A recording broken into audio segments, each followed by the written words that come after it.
दोस्तों, आज की ये वीडियो आपकी जिंदगी की सबसे इम्पोर्टेंट वीडियो हो सकती है और सच बताऊं तो ये आपकी जिंदगी भी बदल सकती है। इसलिए वीडियो को ध्यान से देखिए। रात के लगभग 9:30 बज रहे हैं। नोएडा के आईटी ऑफिस में अमन अकेला बैठा हुआ है। उसके सामने तो लैपटॉप की स्क्रीन खुली हुई है, मगर शायद अमन का ध्यान तो कहीं और है। वो तो अपने फोन में अपने दोस्तों की ट्रेवलिंग वीडियोस देख रहा है, जिसमें वो खुला आसमान, वो बर्फीले पहाड़, झील, नदियाँ, वो सुकून और वो आजादी।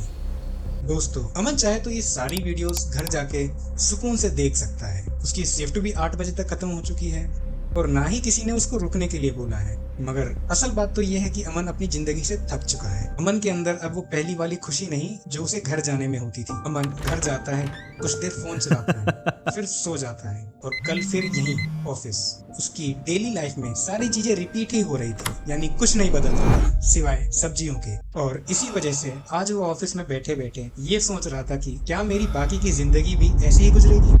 वैसे तो बाहर से सब बढ़िया है, पड़ोसी, दोस्त, रिश्तेदार सब तारीफ भी करते हैं। हालांकि समाज में भी काफी इज्जत है, क्योंकि पिछले महीने ही अमन ने अपनी बहन की शादी में 40 लाख तक खर्च किए थे। घर वाले भी बहुत खुश हैं। बेटा कामयाब हो गया है, अच्छी खासी सैलरी भी कमाता है। यहाँ तक कि अमन ने पिछले महीने ही एक सनरूफ एसयूवी गाड़ी और एक लेटेस्ट आईफोन भी लिया है, ताकि उसके शौक के साथ साथ दोस्तों में भी थोड़ा रुतबा बढ़ा रहे। और क्यों ही ना ले, वो पैसे कमा ही किस ले रहा है, ताकि अपने शौक भी पूरे कर सके। लेकिन इन सब के होने के बावजूद भी अमन अंदर से काफी अकेला और खालीपन महसूस करता है। और ये सिर्फ अमन की नहीं, दुनिया में लाखों करोड़ों लोगों की परेशानी है। और वो इंसान जो 20 से 30 हजार की सैलरी में हर रोज सुबह बिना मन के दौड़ भाग के साथ घर से निकलता है, ट्रैफिक में गाड़ियों के हॉर्न, धूप हो या बारिश, सब झेलते हुए जॉब पर पहुंचता है और वीकेंड पे दोस्तों के साथ गपशप, आईपीएल, फैमिली के साथ टाइम स्पेंड करता है। मगर मंडे फिर वही रूटीन।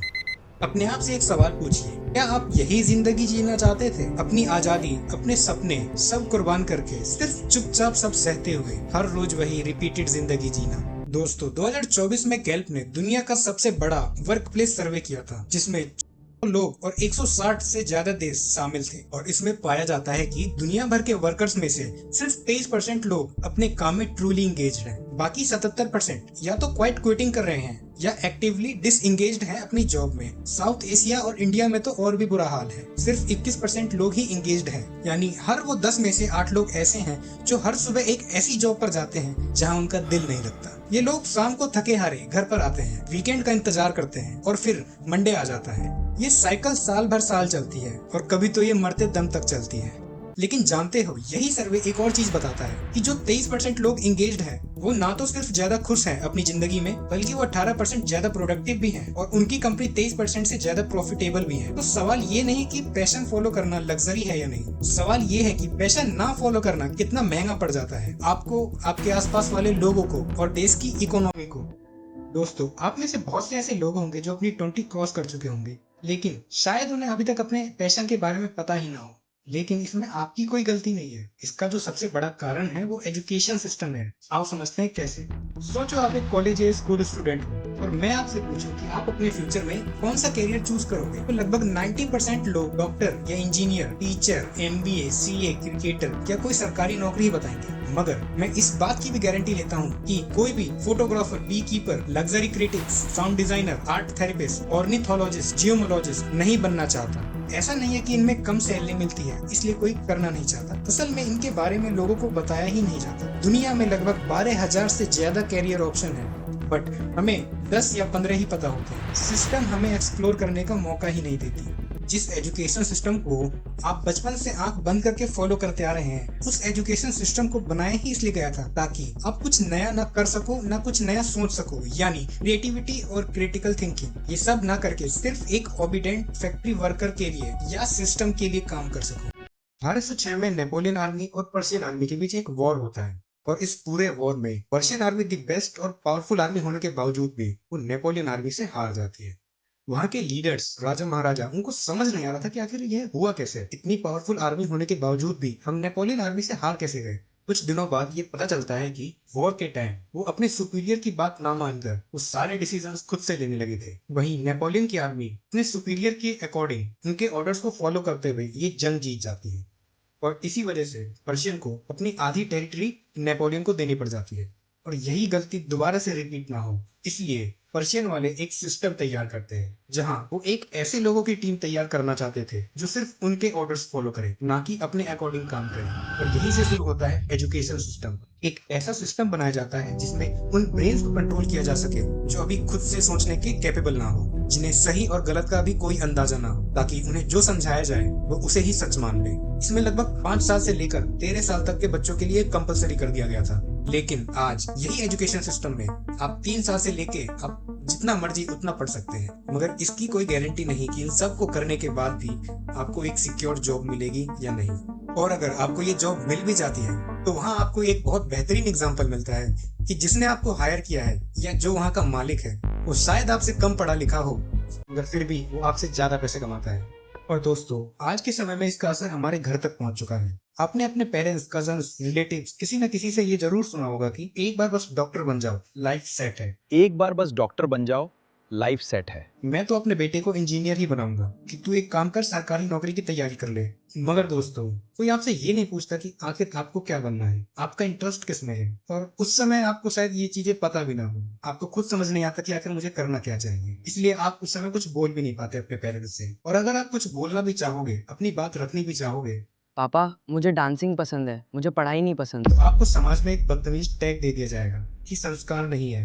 बड़े जो बोलते हैं वो भले के लिए ही बोलते हैं। लेकिन खुद सोचो, अगर सारे पेरेंट्स समझदार और बुद्धिमान होते तो ये पूरी दुनिया ही बुद्धिमान होती ना। पेरेंट्स बच्चों को पनिश करने लगते हैं, मारते हैं, पीटते हैं, जबरदस्ती करते हैं। वो ये समझते हैं कि स्ट्रिक्ट होने से कम बच्चा समझदार तो बनेगा, वो सही राह पे तो चलेगा, आगे के टाइम में बच्चे की लाइफ तो अच्छी होगी, डिसिप्लिन होगा, रिस्पॉन्सिबल होगा। मजबूरन बच्चों को अपने पेरेंट्स की ही बात माननी पड़ती है और वो भी फिर इसी दौड़ में लग जाते हैं जहाँ किसी बच्चों को ये समझ आता है कि नहीं, शायद मुझे फोटोग्राफी करना है, या मुझे पेंटर बनना है, या मुझे तो कंटेंट क्रिएटर बनना है, एक अपना यूट्यूब चैनल खोलना है। मगर यही सबसे बड़ा एक गेम खेलता है सोशल मीडिया। पूरी तरह उन बच्चों का ब्रेन वॉश ही कर देता है। उनका इंटरेस्ट क्या है, उन्हें किस चीज में अच्छा लगता है, वो इन सबको हटा के फिर उसी रेट रेस में ले आता है जहाँ सारे बच्चे वही चीज कर रहे होते हैं। दोस्तों, आपने ये बहुत कम देखा होगा कि किसी ने बहुत अच्छी पेंटिंग बनाई है या किसी को फोटोग्राफी का यानी बहुत अच्छी फोटो खींचने का अवार्ड मिला हो। ये चीजें आपको सोशल मीडिया पे बहुत कम मिलेंगी। मगर किसी ने नीट, जेईई या यूपीएससी क्लियर करके अपने माँ बाप का नाम रोशन किया है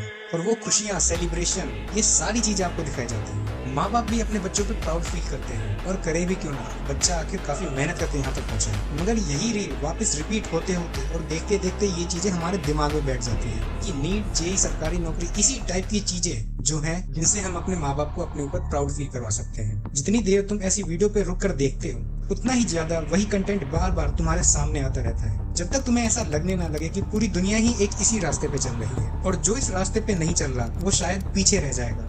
साइकोलॉजी में इसे सोशल कंपैरिजन कहते हैं। हम अपनी वैल्यू खुद के अंदर झांक कर नहीं देखते, बल्कि दूसरों से कंपेयर करके तय करते हैं। और यही कंपैरिजन जो तुम्हारे अंदर जो असली चीज थी, जो तुम्हें करना था, जो तुम्हारा पैशन था, वो पेंटिंग, वो फोटोग्राफी या वो कंटेंट क्रिएटर बनना, वो कहानियां लिखना, वो सब बस एक टाइम वेस्ट बना देता है, क्योंकि आपके आसपास वो कोई नहीं कर रहा होता और आप भी फिर इसी रेस में भागने लगते हैं। और ये चीजें देख के आपके माँ बाप भी खुश हो जाते हैं और आपको कोई बढ़िया सा कोचिंग सेंटर या कोटा भेज देते हैं जहां आप अच्छे से पढ़ाई कर सको। मगर दोस्तों, असल में होता क्या है, 1-2 साल बाद उन बच्चों को ये समझ में आता है कि शायद उनके बस की नहीं है सारी चीजें। उन्हें दिख रहा होता है कि ये इतना सारा सिलेबस है, ये सब मुझे पढ़ना है और मेरे माँ बाप इतनी फीसें लगा रहे हैं, इतने पैसे खर्च कर रहे हैं मेरे पे और मैं कुछ कर नहीं पा रहा। इन्हीं सबको देखते हुए वो एक बहुत ही भयानक रास्ता चुनते हैं।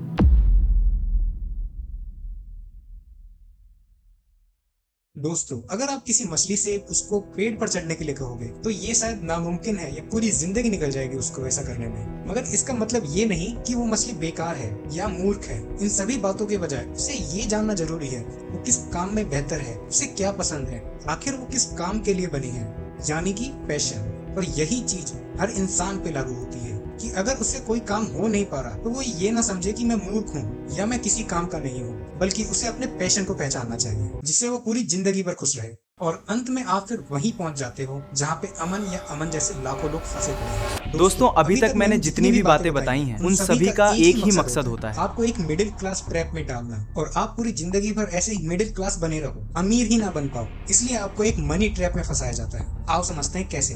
2019 में बिकने वाली कार में से टोटल सिर्फ 3.5% कार सनरूफ वाली थी और 2023 में यानी 4 साल के अंदर ये नंबर बढ़कर 26% हो गया। रिपोर्ट्स बताती हैं कि जो सनरूफ वाली गाड़ियां होती हैं वो ठंडे देशों के लिए होती हैं। जैसे नॉर्थ वे में 15% लोग लेते हैं, फ्रांस में 11%, जर्मनी में 10%, क्योंकि वहाँ सनलाइट कम आती है। लेकिन इंडिया जैसे गर्म देश में जहाँ ऑलरेडी इतनी धूप पड़ती है, वहाँ 26% लोग सनरूफ वाली गाड़ी खरीदते हैं। मतलब लोग उन चीजों की भी EMI भरते हैं जिसका उन्हें मतलब तक नहीं पता, बस इसलिए कि गाड़ी प्रीमियम लगे। एक पुरानी कहावत है, जितने चादर हो उतने ही पैर फैलाने चाहिए। बाद में कुछ स्मार्ट लोग नए ज्ञान देने लगे कि यार अपनी चादर बड़ी करो, अपनी हैसियत बड़ी करो। बात सही थी, लेकिन चादर को बड़ी करने की, ना कि उसको EMI पे लाने की। यही वो सोच है जो अमन के दिमाग में भी चल रही थी। हालांकि वो अभी भी एजुकेशन लोन भर रहा था जो उसके पापा ने इंजीनियर की पढ़ाई के लिए लिया था, मगर फिर भी उसने एक SUV कार ली थी। और ऐसा भी नहीं था कि उसे इसकी बहुत जरूरत थी, बल्कि दोस्तों के बीच उसका रुतबा बना रहे कि देखो मैं भी पीछे नहीं हूँ। और यही सोच, यही दिखावा सिर्फ गाड़ियों तक सीमित नहीं है।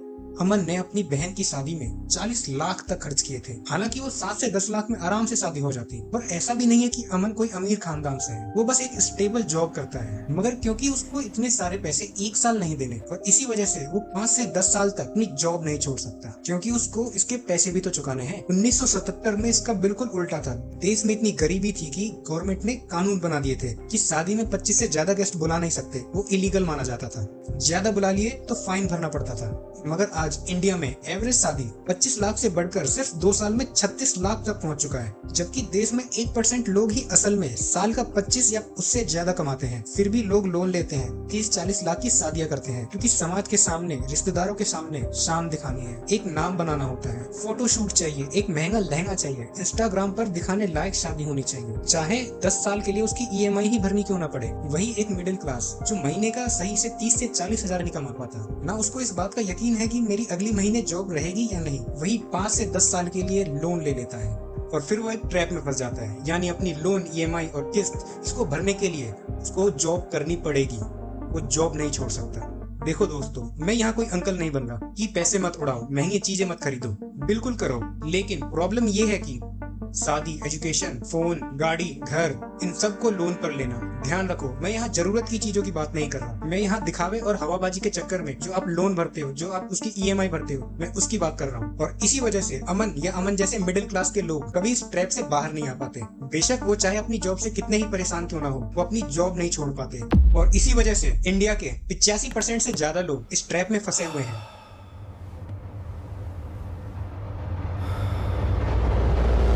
मगर दोस्तों, इस ट्रैप से भी एक खतरनाक चीज पता है क्या है? अपने पैशन को ना फॉलो करना, जो कि मैंने आपको वीडियो के स्टार्टिंग में बताया था कि कैसे अमन या अमन जैसे लाखों लोग अपनी जॉब से परेशान हैं। वो हर दिन बस एक रिपीटेड जिंदगी जी रहे होते हैं। हर रोज सुबह एक ऐसे काम पर निकलना जहां उनका मन नहीं लगता, और पूरा दिन गुजरने के बाद शाम को घर आ जाना। यही वो चीजें हैं जो बताती हैं कि पैशन को ना फॉलो करना आपके फ्यूचर के लिए कितना खतरनाक बन सकता है। मगर दोस्तों, क्योंकि ये वीडियो काफी लंबी हो जाएगी, इसलिए मैंने इसी के सेकंड पार्ट में मैंने बहुत डिटेल में बताया है कि कैसे आप 3E फॉर्मूला की मदद से आप अपने पैशन को पहचान सकते हैं, जो कि एक साइंटिफिक बेस पर आधारित है। यहाँ तक कि उस वीडियो में आपको एक PDF मिलेगा जिसमें 100 कॉमन कैरियर ऑप्शन को आप कैसे स्टार्ट कर सकते हैं, स्टार्टिंग में क्या खर्च आएगा, ये सारी डिटेल्स उस PDF में बताई गई है। चाहे आप एक स्टूडेंट हो या जॉब करते हो, बड़े ही आसान तरीके से आप अपने पैशन को पहचान सकते हैं और अपनी जॉब के साथ साथ अपने पैशन को फॉलो करके उससे as a side income source भी जनरेट कर सकते हैं। इसलिए उस वीडियो को पूरा देखिएगा।